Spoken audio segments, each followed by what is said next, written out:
सबसे पहले संपूर्ण जगत को मानवता का संदेश देने वाले तथागत गौतम बुद्ध,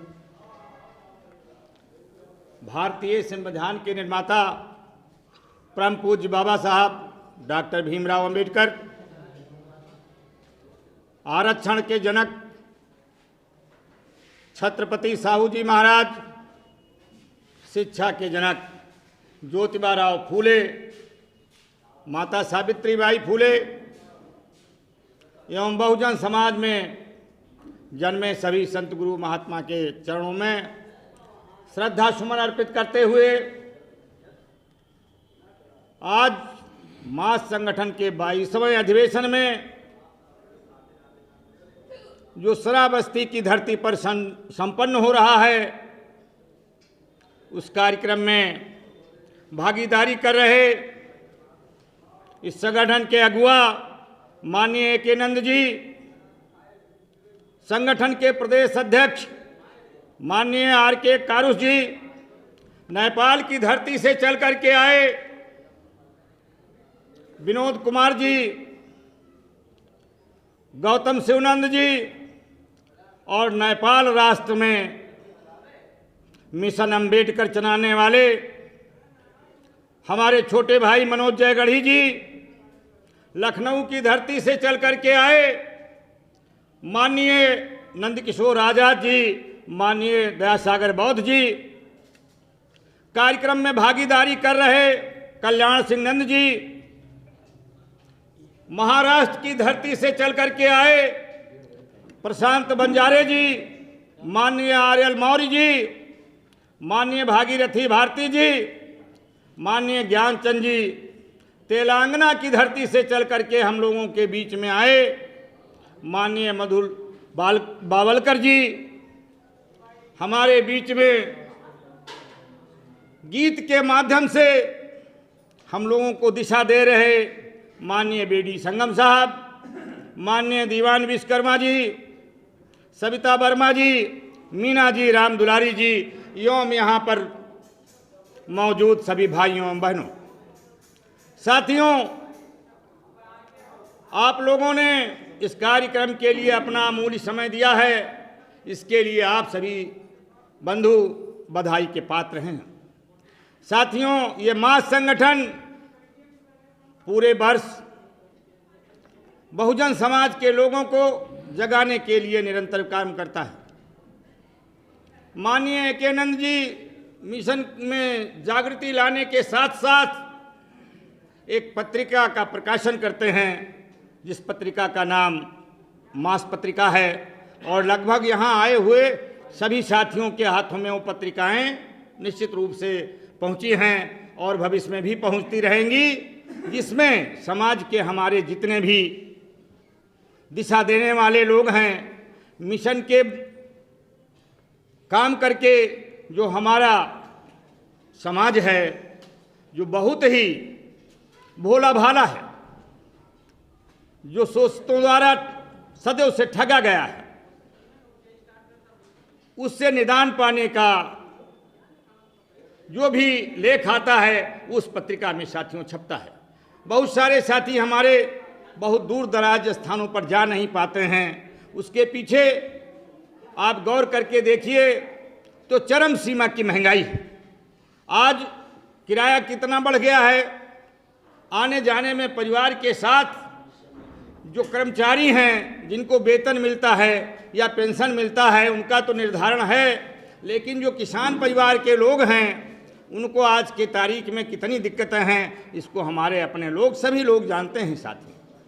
तो मास संगठन समाज के लोगों को जगाने के साथ साथ जो ये अधिवेशन करता है, इस अधिवेशन में हमारे द्वारा किए गए कार्यों का उल्लेख किया जाता है। जैसे हम आपको बताएं साथियों, मैं जिस समाज में पैदा हुआ उस समाज का काम केवल खेतीबाड़ी करना, और खेतीबाड़ी में क्या, खेतीबाड़ी करने वाला आदमी सवेरे उठता है तो अपने जानवरों के लिए चारा काटने का काम करता है, घर में चारा काटता है, खिलाता है, खेतों में जाता है तो मेढ़ काटने का काम करता है। हर वर्ष तरह तरह की फसलें पैदा करता है, बोता है, उसको भी वो काटने का काम करता है। तो जब वो पूरे जीवन काटने का काम करता है तो उसको बगैर बताए समझाए कि आप जोड़ने का काम करिए, कैसे करेगा? ये चिंतन का विषय है। हम लोगों को इन बात को बताने समझाने के लिए गांव में जाने की ज़रूरत है, गांव के लोगों को बताने की ज़रूरत है। बहुत सारे साथी जो पढ़ लिख लिए हैं, उनको जब अच्छी बातें, समाज के अच्छे जानकार जो अध्ययनरत हैं, अध्ययन किए हुए हैं, बाबा साहब तथागत बुद्ध या महापुरुषों के बारे में जानते हैं और वो समझाने का काम करते हैं, तो पढ़े लिखे लोग, अनपढ़ लोग हमारे भाई अगर इस बात को ना माने तो कोई बुराई नहीं है। पढ़े लिखे लोग ऐसी जिद करते हैं कि उनको किस तरीके से समझाया जाए कि क्रोध लग जाता है। वो ऐसी ऐसी बातों की जिद करते हैं, और एक दो नहीं, यह बड़ी संख्या है। जैसे अभी ये प्रकरण आया कि भाई आँख के ऑपरेशन करने वाले डॉक्टर को हम मिठाई नहीं खिलाते, मिठाई उस पत्थर की मूर्ति को ले जाते हैं। इस देश की कोई मूर्ति मिठाई नहीं खाती, ना दूध पीती है।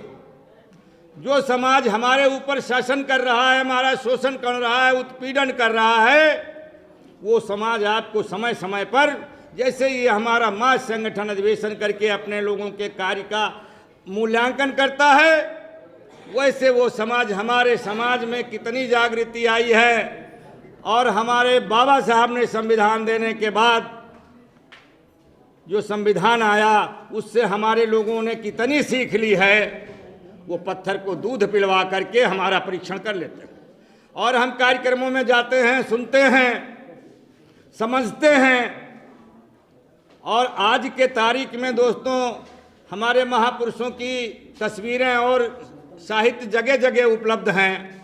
मैं आपको बताना चाह रहा हूं कि जब हम 2004 में शिवाजी का राज तिलक नामक पुस्तक पढ़ करके जो हिंदूवादी व्यवस्था है उसको त्यागते हुए मैंने जो एक मंदिर बनाया था, उस मंदिर को बदल करके बुद्ध विहार बनाने का काम किया साथियों।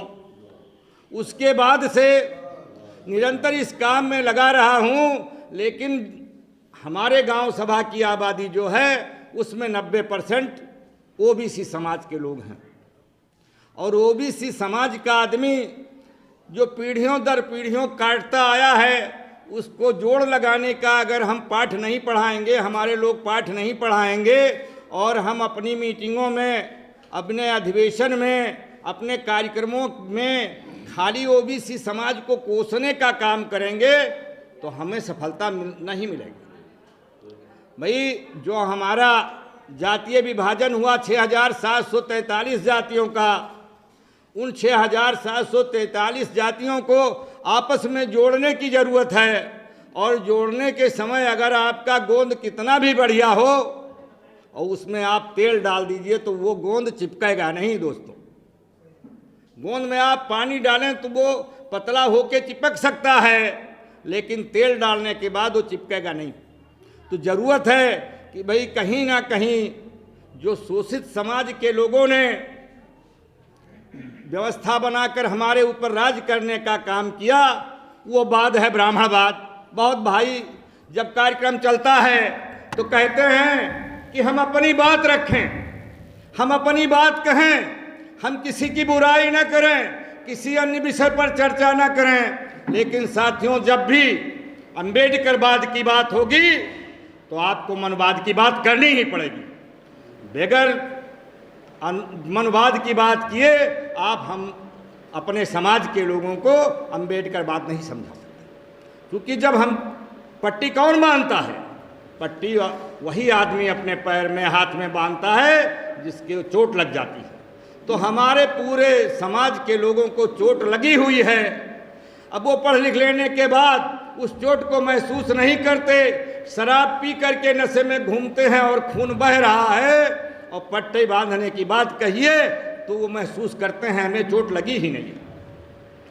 हम आपको महाज संगठन के कारवां के जितने भी साथी हैं, जिले में, प्रदेश में, देश में, जहाँ जहाँ लोग हैं, वहाँ हम लोगों को समाज में जा कर के उन्हें ये समझाना होगा कि जो आपके पैर का खून बह रहा है, आप शराब के नशे में हैं, नशा करना छोड़ दीजिए। हमें ये नहीं कहना पड़ेगा कि आप पट्टी बांध लीजिए। जब आपको नशा नहीं होगा तो आप पट्टी निश्चित बांधेंगे।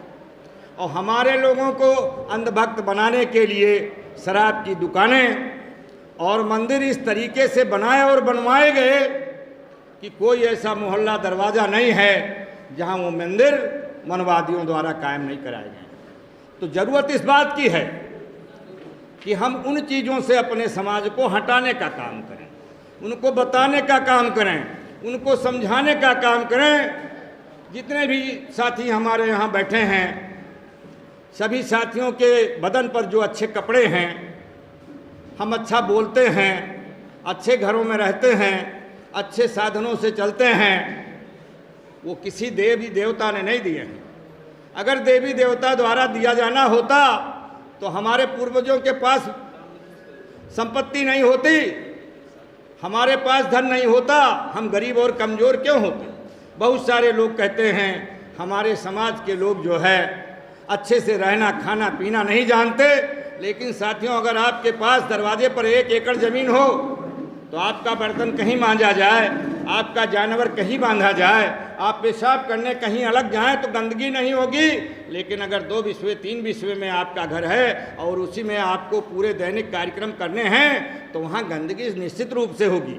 बड़ा 1 एकड़ में आप एक कोने 5 जो है किलो 10 डिब्बा कूड़ा फेंक आइए, नहीं दिखेगा। लेकिन 3 बिस्वे ज़मीन में एक कोने में आप कूड़ा फेंकेंगे तो वो जहाँ आप बैठे होंगे वहीं से नज़र आएगा। अब वो हम कहाँ फेंकने चले जाएं। ज़रूरत है जब हम शिक्षित होंगे, नौकरी में होंगे, व्यवसाय में होंगे, हमारे पास संपत्ति होगी, तभी हम अपने को विस्तारित कर पाएंगे। तो हमें अपने को विस्तारित करने के लिए शिक्षा जगत में दखल करना है। जो आज देख रहे हैं शिक्षा इतनी महंगी हो गई है। पहले क्या था, जैसे आपको इंजीनियर बनाना होता लड़के को कम पैसे में बना लेते। आज इंजीनियर बनाने के लिए मेरा आकलन है कि 10 लाख रुपए चाहिए। और अगर आपके पास 3-4 बेटे बेटियां हैं तो 40-50 लाख लगा करके अपने बेटे बेटियों को आप इंजीनियर बनाना चाह रहे हैं, वो पैसा कहाँ से आएगा। डॉक्टर बनाना है, अगर आपका लड़का नीट क्वालिफाई करके नहीं आता है तो 1 करोड़ रुपया भारत में लगता है। 5.5 वर्ष में 1 करोड़ रुपये लगता है। कितने समाज के हमारे साथियों की इतनी हैसियत है कि 1 करोड़ रुपया केवल एक बच्चे पर खर्च करके डॉक्टर बना सके। तो हमें इन बातों का चिंतन करना है कि जो हम अंधविश्वास में फंसे हुए हैं, बहुत सारे साथी पढ़ लिख कर बड़े पदों पर चले गए हैं, वो भागवत सुनते हैं। एक भागवत सुनने में साथियों मेरा आकलन है 2 लाख रुपये खर्चा होता है। 2 लाख रुपए में आप 70-75 हज़ार रुपये खिलाने में खर्च करते हैं और 1,25,000 रुपये जो आप अपने उस विरोधी को देते हैं जो पैसा आपका ले जाता है, घी तेल आपका खाता है और आपको ऐसे बुरे शब्दों से संबोधित करता है, लेकिन आपके बदन पर जूं नहीं रेखता कि ये आदमी मेरा ही खाता है, मेरा ही ले जाता है और मेरी ही बुराई करता है।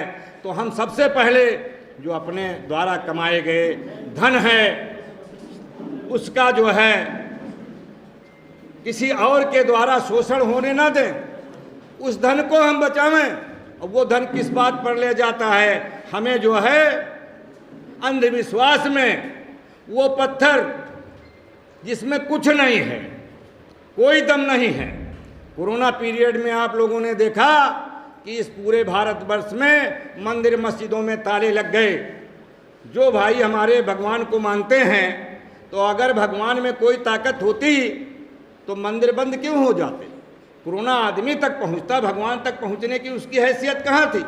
लेकिन ताले लग गए, फिर भी हमारे लोगों को समझ में नहीं आया, आज भी नहीं आ रहा है। तमाम जगह मीटिंगों में जाते हैं, बातों को सुनते हैं, साहित्य को पढ़ते हैं, जय भीम उच्चारण करते हैं, लेकिन घर में तस्वीरें टंगी होती हैं, वो तस्वीरें जो हमारे शोषण करने के लिए लगाई जाती हैं। तो कम से कम हमारे अंदर ये परिवर्तन होना चाहिए। हमारे घर की माँ बहन बेटियों को ये जानकारी होनी चाहिए कि जो इस देश में हमारे शोषण करने वाले लोग हैं वो हमारे बाबा साहब की एक भी तस्वीर किसी के घर में अगर आप दिखवा दें, जो आप कहिएगा वो शर्त हम आपके यहाँ गुलामी करने को तैयार हो जाएंगे। हमें देखकर समझना चाहिए और जानना चाहिए कि जिसके द्वारा संविधान लिखा गया और पूरा भारत चलता है, पूरा देश चलता है, वो लोग संविधान से अच्छा लाभ लेते हैं, हम तो कमज़ोर पड़ जाते हैं, तो हमारी हानि भी हो जाती है। लेकिन वो बाबा साहब की तस्वीरें लगाना पसंद नहीं करते हैं। तो हमें ये ज्ञान होना चाहिए कि जिन तस्वीरों के द्वारा हमारे समाज का शोषण होता है, उन तस्वीरों को हम अपने घर में ना लगाएंगे, ना अपने नाते रिश्तेदार, सगे संबंधी, इष्ट मित्र को लगाने की राय देंगे। लगाया हुआ है तो उससे बहस करेंगे। अगर वो आपको उसका कोई लाभ बताता है और लाभ बताकर प्रमाणित करता है तो आप उसकी बात मान लो। आप गौर करके देखो कि ये बिजली है और चली जाती है तो आप बोलते हैं तो आवाज़ कमरे तक जाती है। बहुत सारे भाई ऐसे बोलते हैं कि कमरे तक भी नहीं पहुंचती, लेकिन बिजली का कमाल आप देखिए कि हम यहाँ बोल रहे हैं, चारों तरफ सुनाई पड़ता है। इसमें किसी देवी देवता का हाथ नहीं है। एक छोटी सी स्विच है, आप कर दीजिए और चाहे जितना कथा भागवत आप मान करके यहाँ देख लीजिए, ये आवाज़ नहीं जाएगी। तो हमको ज़रूरत है समाज के लोगों को बताने की कि जो हमारी लूट करते हैं, हमारा धर्म के नाम पर कितना पैसा वर्ष भर में चला जाता है। मैंने तो आकलन करके देखा है कि 17 साल हो गया, 17 साल में अगर 1 लाख रुपए प्रतिवर्ष हम धर्म के नाम पर होने वाले खर्चे को बचा रहे हैं तो मेरे पास 17 लाख हो गया। 17 लाख रुपए में 10 लाख रुपए लगा करके एक लड़के को इंजीनियर बना दिया, 7 लाख रुपए की एक गाड़ी खरीद लिया, 2 सामान हमारे पास ऐसा हो गया जिससे हमको सुविधा मिली। तो हमें इसकी सीख लेने की ज़रूरत है। और साथियों, क्योंकि ये अक्टूबर का महीना है, 13 अक्टूबर 1935 को येवला में बाबा साहब ने कहा था कि हिंदू धर्म में पैदा होना मेरे बस की बात नहीं थी कि मैं पैदा ना होता, लेकिन मरना मेरे बस की बात है। मैं हिंदू धर्म में मरूंगा नहीं। और उसके बाद सालों में कोशिश करता हूं, जितने मेरे मिलने वाले लोग हैं, जो भी संगठन मिशन का काम करते हैं, अगर मुझे जानकारी होती है, अवसर मिलता है, तो साथियों मैं सुनने के लिए जाने का भरसक प्रयास करता हूं और सुनता भी हूं। तो कोई आदमी अपना घर छोड़ना चाहता है, समाज के लोगों पर इतना अत्याचार अन्याय हो रहा है। माननीय केनंद जी ने पूरे ज़िले में, प्रदेश में और जगह जगह लोगों को बुलाने का काम किया है। लेकिन देखिए, तेलंगाना से लोग आ गए हैं, महाराष्ट्र से आ गए हैं, नेपाल से आ गए हैं, लेकिन आसपास पड़ोस के ज़िलों की संख्या बहुत कम है।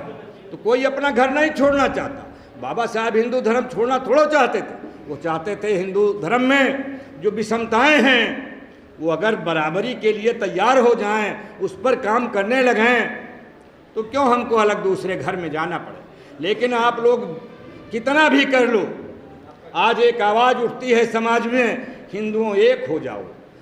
हम ये कहते हैं कि जब एक होने की बात थी, आज एक होने की बात जो पैदा हुई है, आप सबको ब्राह्मण बनाए होते, विभाजन क्यों होता। आपने कितनी बड़ी मक्कारी गद्दारी करी, कितना उस समय दिमाग लगाया होगा कि किसी को लड़ने के लिए बनाया, किसी को व्यापार करने के लिए बनाया, और एक जो बड़ा तबका था उसमें सछूत अछूत बना करके आपने ऐसे नाम से संबोधित करने का काम किया। और काम क्या सौंपा कि आप हमारा सेवा करोगे। और जो आदमी सेवा करता है और उसको एहसास हो जाता है किसी दिन उसके पैर में दर्द होता है, तब वो ये भी चाहता है कि मेरा भी कोई सेवा करे। और जब सेवा करने वाले तुम नहीं हो, हमारा हर बिंदु पर शोषण करते आए हो, हम आपके साथ कैसे खड़े हो जाएं और क्यों खड़े हो जाएं, ये सवाल हमारे समाज के सामने है साथी। तो ये समाज के लोगों को बताने समझाने की ज़रूरत है कि बाबा साहब ने फिर 14 अक्टूबर 1956 में नागपुर की धरती से धम्म दीक्षा ली। 15 अक्टूबर को पुनः उन्होंने समाज के लोगों को जो है बौद्ध धर्म की दीक्षा दी। और उस दीक्षा देने वाले लोगों में जो पढ़े लिखे लोग रहे होंगे, जिनके पास आय के स्रोत थे, चाहे नौकरी से, व्यापार करने से पैसे थे, अगर उन्होंने लोगों ने निष्ठा ईमानदारी से काम किया होता, तो अब गौर करके देखिए साथियों कि आज इस भारत के धरती का कोना कोना और कण कण बौद्धमय हो गया होता। लेकिन उन्हीं लोगों ने ही धोखा दिया। साथियों, बाबा साहब 18 मार्च 56 को आगरा की धरती पर आए थे। और वहाँ उन्होंने चक्की पाट एक स्थान है जहाँ एक अच्छा सा बुद्ध विहार बना है। उस बुद्ध विहार में रहने की जगह है। पहले हम भी सोचते थे कि चलते हैं आगरा तो कहाँ रुकेंगे, क्या होगा, कैसे होगा, लेकिन विज्ञान की देन है। विज्ञान के देन के नाते अपनी मोबाइल में, अपने कंप्यूटर में जो आदमी जय भीम नमो बुद्धाय करता है, कुछ लोगों के नामों में ऐसे जो है वो टाइटल लगे होते हैं कि टाइटल पढ़ करके तो नहीं लगता हमारा भाई है, लेकिन उस तस्वीर में अगर बाबा साहब तथागत बुद्ध की तस्वीर बनी है तो तुरंत आकलन हो जाता है कि वो मेरा ही भाई है, नाम उसने कुछ भी लिख रखा हो। तो उससे जब हम जुड़ते हैं, उससे जब हम मिलते हैं तो कितना अच्छा लगता है। 18 मार्च 56 को बाबा साहब चक्की पाट में आए, वहाँ आगरा आए और चक्की पाट बुद्ध विहार की जो है स्थापना कराई। और वहीं उन्होंने रोते हुए कहा था कि हमको जो है हमारे पढ़े लिखे लोगों ने धोखा दिया, और पढ़े लिखे लोगों ने उस समय धोखा ना दिया होता और आज भी वही हालात है। बहुत सारे समाज के लोगों के घर आज शहरों में बने हुए हैं, लेकिन आप जाकर देखेंगे तो वो बैठके के कमरे में अपने बाबा साहब की और तथागत बुद्ध की तस्वीरें नहीं लगाते, अपने माँ बाप और दादी दादा की फ़ोटो नहीं लगाते, ऐसी फ़ोटो लगाते हैं जो कतई तार्किक नहीं है। अभी हमारी जो है जीवन संगनी बोल रही थी और उन्होंने किस्सा सुनाया कि जब शंकर अपने घर कहीं गए थे, आए तो वो घर में घुसना चाह रहे थे, उनका बेटा था और उसने मना कर दिया, तो उनको क्रोध आया, उसका गर्दन काट दिए बेटे का। अब बेटे का गर्दन काटे तो यहाँ प्रश्न उठता है कि वो गर्दन कहाँ चला गया था, उस गर्दन को उन्होंने सर पे क्यों नहीं लगाया, उनको हाथी के सर को लाकर लगाने की कहाँ जरूरत पड़ी। और विज्ञान से कहीं प्रमाणित है, आप बताइए किसी आदमी को घोड़े गधे और हाथी का सर लग सकता है, और उस घोड़े गधे को हम मानते और पूजते हैं। बहुत सारी चीज़ें उनकी व्यवस्था में हैं जो मंचों से खुले शब्दों में कहा जाए तो जो है बहुत बुरा हो जाएगा। देखिए वो शिवलिंग पुजवाते हैं, आप कितने खुशी से उस पर दूध चढ़ाते हैं, लेकिन उसका थोड़ा सा खुलासे में अध्ययन करिए तो आपको पता चलेगा कि वो हमसे क्या करवा रहे हैं। और उसमें 99% हिस्सा बहुजन समाज के महिलाओं का रहता है। वहीं आप कामाख्या देवी का नाम ले लीजिए और अपने मोबाइल को खोल करके देखिए कि किस चीज़ की पूजा करवाते हैं। शिवलिंग और कामाख्या मंदिर को दोनों को जोड़ करके फिर ले आइए, आप मध्य प्रदेश चले जाइए और अपनी मोबाइल पर आप खजुराहो खोल लीजिए और साथ में अपने बेटे बेटी को बैठा लीजिए, आप देख नहीं पाएंगे, तुरंत मोबाइल बंद कर देंगे, लेकिन आस्था उसी में रखते हैं। तो उस आस्था से हमारे समाज के लोगों को, और जब हमारे पढ़े लिखे लोग जो कार से चलते हैं, जिनके बंगले हैं, वो मानना शुरू कर देंगे, अपने महापुरुषों के बारे में बताना जानना तो दूर की बात रही, केवल आप अपने घरों में जैसे यहाँ आप देख रहे हैं महापुरुषों की तस्वीरें लगी हैं, जो हमारे बैनर पोस्टर लगे हैं, महापुरुषों की तस्वीरें लगी हैं, ये हमारे अपने घरों में लगनी शुरू हो जाएं, हम निष्ठा ईमानदारी से लगाएं, तो जो हमारे बच्चे हैं वो निश्चित रूप से जानने का काम करेंगे। मैं जिस समाज का हूँ, आजी बाबा को देखा, आजी बाबा तो समझते होंगे बाप के जो है माता पिता, फिर माता पिता कितने धार्मिक रहे। हमारे यहाँ से 50 किलोमीटर अयोध्या है। अब 50 किलोमीटर अयोध्या है तो खाए कमाए और जब फुर्सत मिला अपने जो है हमारे यहाँ जिसमें समा वो चावल और दाल गेहूँ रखा जाता है, आज बखारी कहते हैं, लेकिन हमारे गांव में मिट्टी का बनता है, उसको डेहरी बोलते हैं। डेहरी समझ रहे हैं ना, जिसमें अनाज, अब अनाज भर के रखा हुआ है, कमाए हैं, खेती बाड़ी है, अपना लिया और 12 से 15 किलो आसानी से लेके आदमी जा सकता है। पहले जब साधन नहीं था, तब जब हम छोटे थे तो सड़कें इतनी नहीं थी, साधन बिल्कुल नहीं था, बहुत कम था। चले गए अयोध्या, 4 दिन 6 दिन पड़े हैं चूतियापा में। अब उनको ज्ञान ही नहीं है कि हम अपने नाते रिश्तेदार को खिलावें, अपने बच्चे को शहर में भेज दें पढ़ने लिखने को, वहाँ खाने व्यवस्था करें, लेकिन दे के आते थे। उसी में मैं भी पढ़ा। विश्वास नहीं करेंगे कि 10 वर्ष में प्रत्येक मंगलवार को 4 बजे गोंडा से जाता था और रात में 12 से 2 बजे वापस आता था। अब आप अंदाज़ा लगाइए कि मैं इतनी देर वहाँ क्या करता था। पैदल जाता नहीं था, 50 किलोमीटर गाड़ी से जाता था, 1 घंटा जाने में 1 घंटा आने में, बाकी वही जो आज हमारे समाज के लोग कर रहे हैं वही मैं भी करता था। लेकिन जब हम जान गए और हम लोग कहते हैं धीरे धीरे धीरे जानेंगे। मैं कहता हूँ जिसको नहीं जानना वो पूरे जीवन नहीं जान पाएगा। मैं केवल 6 पन्ने की किताब वही शिवाजी का राज तिलक पढ़ा तो मेरे समझ में यह आ गया कि एक आदमी के सर में तिलक लगाना है और दूसरा आदमी ही लगाने वाला है, कोई घोड़ा गधा तिलक लगाएगा नहीं। और वो कोई ब्राह्मण समाज का आदमी शिवाजी को राज तिलक करने को तैयार नहीं हुआ, क्यों ऐसी ज़रूरत थी? लेकिन अब उनका क्या हठ धर्म था, उनकी माता जी का मामला था कि नहीं राज तिलक होना ही होना है। तो उस काने बाभन ने अपने पैर के बाएं अंगूठे से राज तिलक लगाया। आज हमारे सर के बराबर कोई अंगूठा उठा के लाए तो उसका जो है हम अंगूठा क्या उसका गर्दन काटते हैं। लोग कहते हैं यार तुम तो ऐसी बातें करते हो, तुम बौद्धिस्ट हो ही नहीं, बाबा साहब को मानते नहीं हो। बाबा साहब ठीक है, बाबा साहब उस समय तलवार चलाते, क्रोध करते तो अकेले थे। इस देश में उनके समर्थन में समाज तो था लेकिन लड़ने वाला समाज नहीं था। आज हम इस हैसियत में हैं कि हम लड़ सकते हैं। आप हमारे माथे तक अंगूठा लाओगे मैं बर्दाश्त करूंगा, आपका अंगूठा काट दूंगा तो आपका दूसरा अंगूठा बचा रह जाएगा। फिर हमारे समाज के किसी भाई के सर तक अंगूठा ले जाओगे, हम आपकी गर्दन काटेंगे, 20 साल जेल रह के फिर घर आ जाएंगे, कोई दिक्कत नहीं। लेकिन एक चर्चा तो समाज में जाएगी कि इस कृति के लिए उनको ये पनिशमेंट किया, जबकि संविधान हमारा ये अलाउ नहीं करता।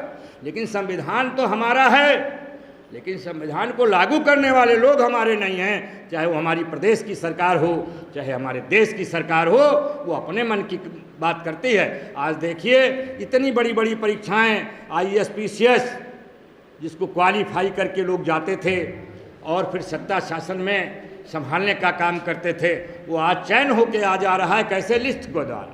कोई परीक्षा नहीं हो रही है। तो जब परीक्षा होके लोग नहीं आ रहे हैं तो आप बैठे देखिए, आप चिल्लाते रहिए, वो जो सीटें खाली हैं उस पर भी बैठ जाएंगे तो आपको संघर्ष तो करना पड़ेगा। हम ये डरें कि हम मार करेंगे, गोली चलाएंगे, झगड़ा करेंगे तो हमको जेल हो जाएगी, सजा हो जाएगी। ये हमारा अपना व्यक्तिगत विचार है, ये संगठन का विचार नहीं है साथियों। मेरा मानना है जो मेरे साथ अत्याचार करेगा उससे अन्याय विनय करेंगे, नहीं मानता है तो उसके साथ संघर्ष करके जो भी जरूरत पड़ेगी वो करने को तैयार होंगे और वो करेंगे। तो ज़रूरत है कि पहले हमारा समाज जो बिल्कुल सीधा साधा भोला भाला है, जो पत्थर पर दूध चढ़ा देता है और अपने बेटे को दूध नहीं पिलाता रोज, तो उसको हमें अपने महापुरुषों के आइडियालॉजी को बता करके जोड़ने की ज़रूरत है। और जो ज़्यादातर लोग जो सफ़ेद पोश हैं, पढ़े लिखे लोग हैं, वो इन बातों को मानना और लागू करना शुरू कर दें तो हमारा जो गरीब तबके का भाई है, जो पढ़ा लिखा कम है, वो साथियों तुरंत मान लेगा। यहाँ आप लोग रात में देखे होंगे जो शाम को साथी आए हैं, उधर लंका बौद्ध विहार के आगे जो आज कार्यक्रम होता है, मैं 2004 में मैं पहली बार श्रावस्ती की धरती पर आया तो यहाँ ड्रामा जो है तुलसीपुर में एक कमेटी थी, वो लोग किया करते थे। जब 2005 में बहन कुमारी मायावती जी ने मुख्यमंत्री पद से इस्तीफा दिया था, उस समय वो लोग बहुजन समाज पार्टी से जुड़े हुए थे। हमारे यहाँ ड्रामा होने का कार्यक्रम था, उन लोगों ने झूठ बोला। जाना तो उन्हें लखनऊ था, लेकिन कहे बारिश थी थोड़ी बहुत, लेकिन कहे बाढ़ आ गई, हम नहीं आ सकते, नहीं आए। ये बात बाद में पता चली। तो जो कंपनी इस समय ड्रामा करती है, गोंडा जनपद में, गोंडा सदर तहसील में एक ब्लॉक इटिया थोक है। उस इटिया थोक ब्लॉक में एक गांव निशारूपुर है। उस गांव के OBC SC समाज के लोग सांस्कृतिक कार्यक्रम किया करते थे, जिनकी संख्या 6 थी। हमारे गांव के पास कपसा गांव में 6 लोग वो गए हुए थे और ड्रामा के लिए पूरा कार्यक्रम आयोजित था। तुलसीपुर के साथी हमारे जो लोग बहुजन समाज पार्टी से जुड़े थे नहीं गए। अब नहीं गए तो ड्रामा नहीं हुआ, अपनी बेइज्जती के डर से। माननीय रामेश्वर पवन जी मौजूद थे और वहाँ के लोगों को किसी को कुछ एक उत्साह था और लोगों ने कहा कि नहीं ड्रामा तो होगा, और ड्रामा करने वाले लोग नहीं हैं। अब वहाँ हारमोनिया थी, ढोलक था, क्योंकि सांस्कृतिक कार्यक्रम करने वाले लोग थे। 6 लोगों की जगह 14 लोगों को इधर उधर से जोड़ करके ड्रामा का कार्यक्रम शुरू हुआ। और वो ड्रामा इतना रोचक बन गया कि वहीं से जो ये बौद्धिक सांस्कृतिक मंच है, जो यहाँ आपकी श्रावस्ती की धरती पर 2004 से लगातार वो कार्यक्रम करते हैं, अभी बीती रात में किए थे और आज की रात में भी कार्यक्रम होना है, उन लोगों का वहीं से उदय हुआ। और चूँकि मैंने एक काम किया ही था, मंदिर से जो है बुद्ध विहार बनाया था, और इधर ड्रामा कंपनी का उदय करना था, उसमें भी वो छेड़ाछाड़ी करते थे। ब्राह्मण समाज का आदमी हमारे इन साथियों को परेशान करता था। उस परेशानी से निजात हमारी अपनी एक टोली थी, उस टोली के द्वारा हम लोग जहाँ ड्रामा कार्यक्रम होता था वहाँ जा कर के भाई अगर हम इनको संरक्षण देने का काम करने लायक स्थिति में नहीं होते और हमारे ड्रामा कंपनी का एक भाई मारा जाता, उसका मनोबल गिर जाता, तो वो फिर ड्रामा कतई नहीं करते। और वो ड्रामा 5-6 वर्षों तक साथ में बैठ करके भाई हम ठीक है, जो हमारा आइडियालॉजी है उस आइडियालॉजी में प्राणी हिंसा नहीं है, लेकिन ऐसा थोड़ो है आप हमें मारोगे, गाली दोगे तो हम नहीं देंगे, हम आपको नहीं मारेंगे, हम अपनी सुरक्षा में सब कुछ करेंगे। और उसके तहत इस ड्रामा कंपनी का उदय हो गया और उस ड्रामा कंपनी के द्वारा पूरे प्रदेश में वो लोग दिल्ली तक ड्रामा करके आए हैं साथियों, एक रास्ता मिला।